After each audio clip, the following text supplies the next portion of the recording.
My iPad Pro is better than your Mac. Yep, I said it. And 10 years ago, 5 years ago, maybe even 3 years ago, I would have never ever said that. Ever. Hey everyone, Tech Dad here, and today we are discussing why the M4 iPad Pro might be the better choice over a MacBook. Now, in my career, I spent about a decade working in an Apple Store / technology support center in a university setting. And I spent year after year helping students and parents choose the right device for them that would get them through their schooling. And I never once said, oh yeah, just get an iPad. It's going to meet all your needs. No way. And up until recently, my opinion never really changed. I used a MacBook for everything work-wise, and my iPad was just more for fun, for just consuming content, reading, looking at the web, emails, that sort of thing. But times have changed, and finally last year, I took the plunge and bought an iPad Pro, and I traded in my MacBook for this iPad Pro because I just wanted a device that could do everything.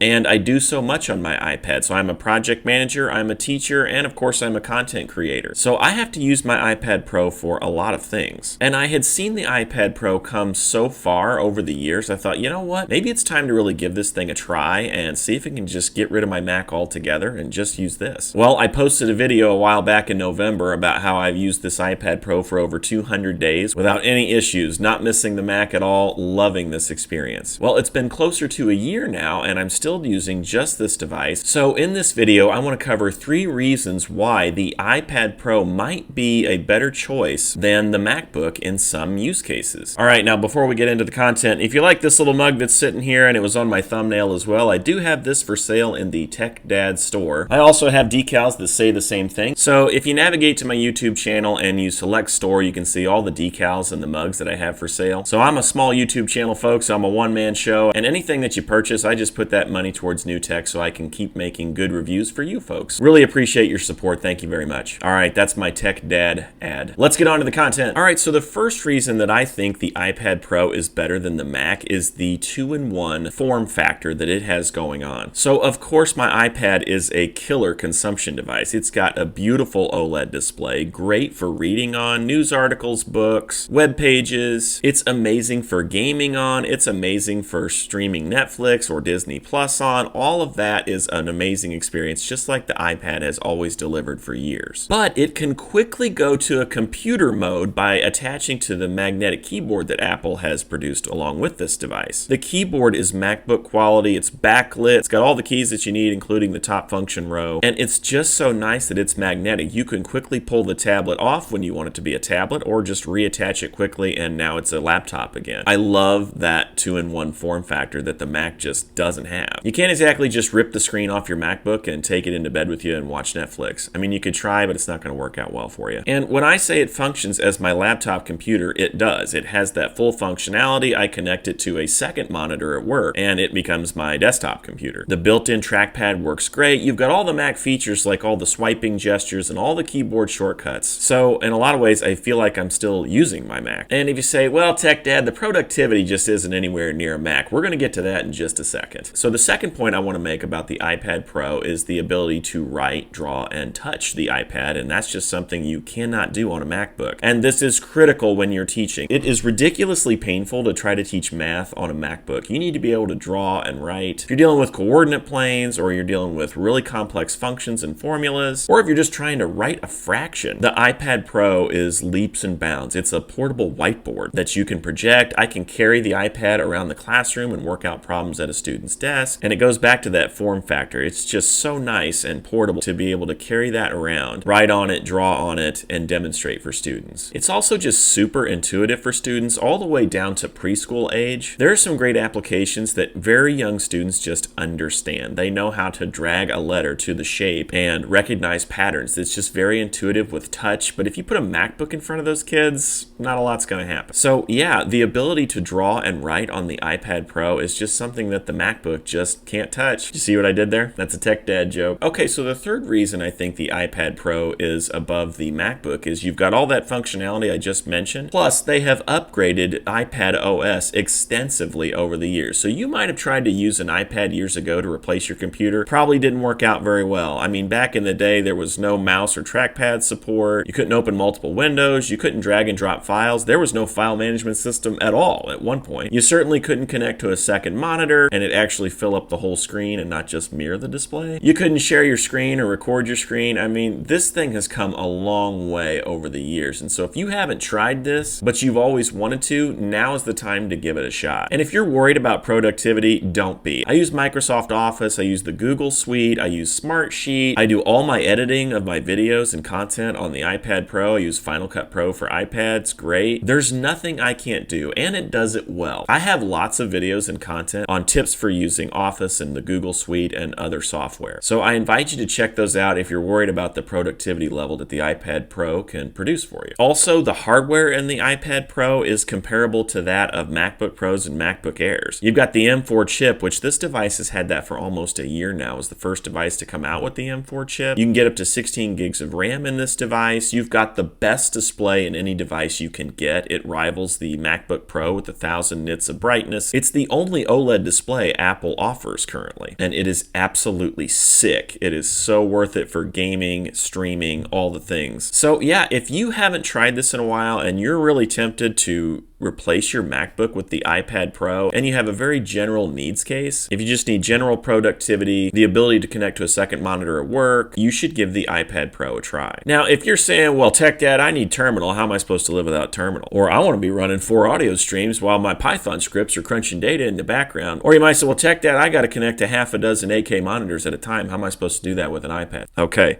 if you're saying all that, this video probably isn't for you. But I think for general use cases, this tablet is pretty darn awesome. If you have questions about my experience, make sure to check out my other content, or you can put a comment below. I'm happy to look through those and answer any questions. That's all I got for you right now. If you like this sort of content, please like and subscribe, and we'll see you next time.